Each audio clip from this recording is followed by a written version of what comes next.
Alexander Volkov recently addressed the controversy surrounding his victory over Jailton Almeida at UFC 321.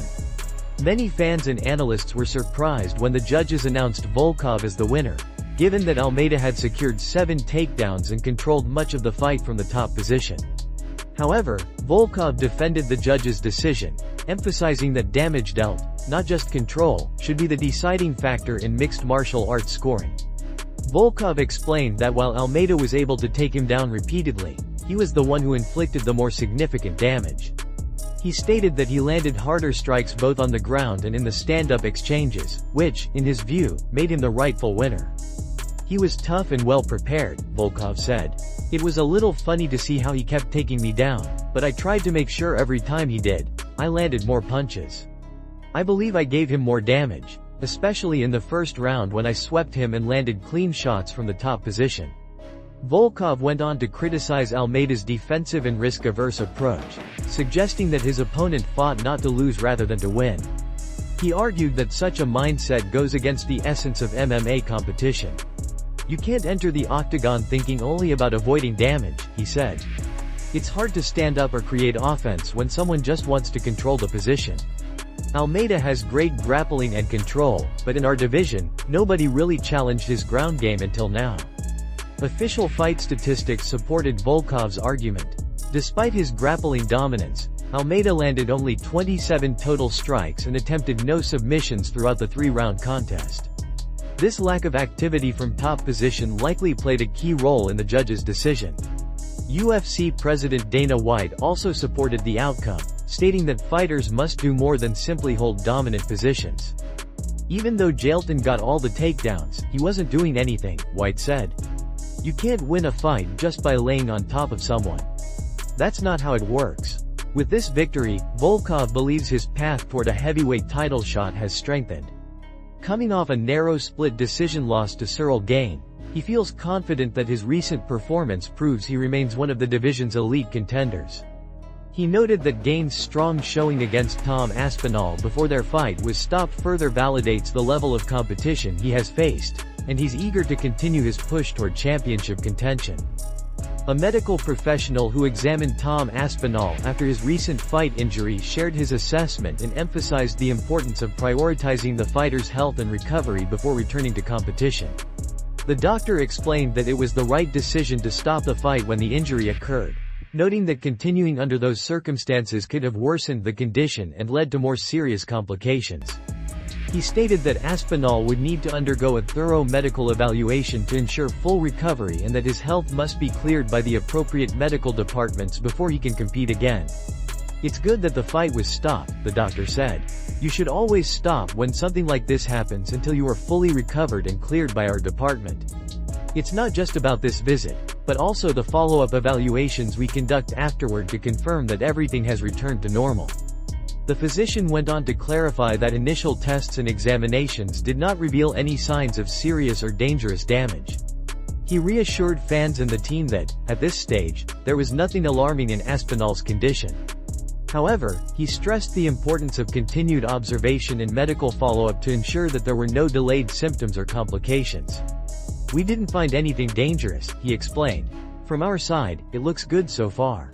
But we need to make sure everything, including his vision and neurological responses, returns to normal before giving full clearance." The doctor also praised the quick decision-making by the referee and Aspinall's corner for choosing athlete safety over risk. He mentioned that fighters often push through pain and injuries in the heat of the moment, but the role of the medical team is to protect them from long-term harm. "Fighters are tough by nature," he said. "They want to keep going no matter what. But sometimes the smartest and bravest thing to do is to stop. Recovery should always come before competition."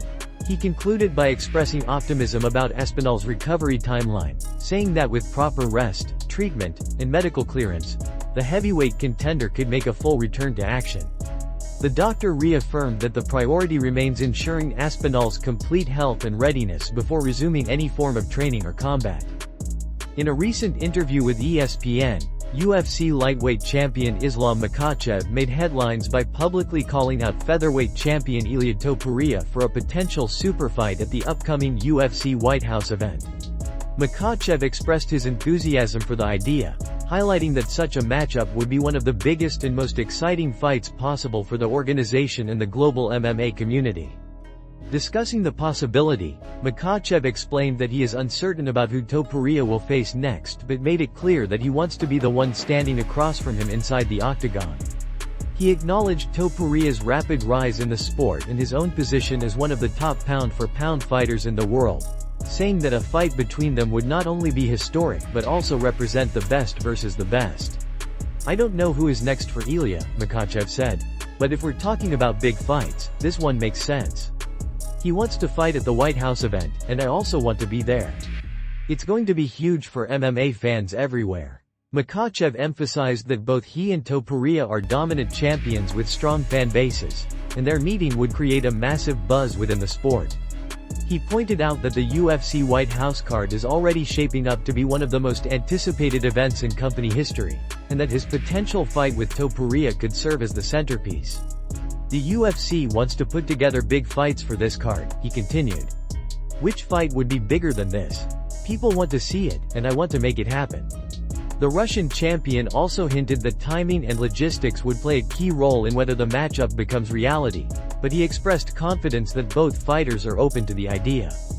His statement suggests that he is ready to step up in weight or meet Topuria at a catchweight if that's what it takes to make the fight happen. Makhachev's call-out has already sparked conversation across the MMA world, as fans debate whether the lightweight king versus the featherweight champion could rival some of the sport's biggest crossover bouts in history. For Makhachev, it represents more than just another fight. It's a chance to prove his dominance across divisions and to deliver a spectacle worthy of the UFC's first ever White House event. Ilia Topuria has sparked major anticipation among fans after teasing a significant announcement scheduled for tomorrow. The reigning UFC featherweight champion took to X, formerly known as Twitter, to share a cryptic message hinting at something new and meaningful beyond his fighting career. Topuria wrote that, "Something different is coming tomorrow," adding that the announcement will reveal another side of who he is outside the octagon. He emphasized that the reveal holds deep personal value for both him and his team, suggesting that it could involve a project or initiative he has been working on for some time. The message quickly drew attention from fans and media alike, with speculation ranging from a business venture or brand partnership to a major personal milestone or community-focused endeavor. Topuria's growing popularity, charisma, and dominance inside the cage have made him one of the sport's most marketable stars, and any move he makes outside the UFC garners significant attention. He concluded his post by urging fans to stay tuned for the full reveal at 10 a.m., promising that it will be something special and meaningful. The MMA world now waits eagerly to see what the champion has planned next. Aliskarov has addressed recent comments made by Khamzat Chimaev, clarifying that his words were taken out of context. The controversy began when Aliskarov was asked before UFC 321 whether he would be open to a rematch with Chimaev, who defeated him back in 2019. Aliskarov responded that he would accept a fight with Chimaev even on 2 days' notice, which quickly drew attention and led to a sharp reaction from the Chechen champion. Chimaev criticized the remarks on social media, accusing people of double standards and hypocrisy when discussing potential fights involving him. Following his victory over Park Jun-yong at UFC 321, Aliskarov explained that his comments were misunderstood. He stated that he had no intention of calling out Chimaev and that his words were misrepresented. "Khamzat misunderstood," Aliskarov said. "I wasn't looking for that fight. I said I'm not interested in a rematch right now because look at where he is and where I am. He's the champion, and I still have a long way to go before reaching that level." He further clarified that his response was hypothetical, emphasizing that if any fighter were offered a short-notice title shot, turning it down would go against the spirit of competition.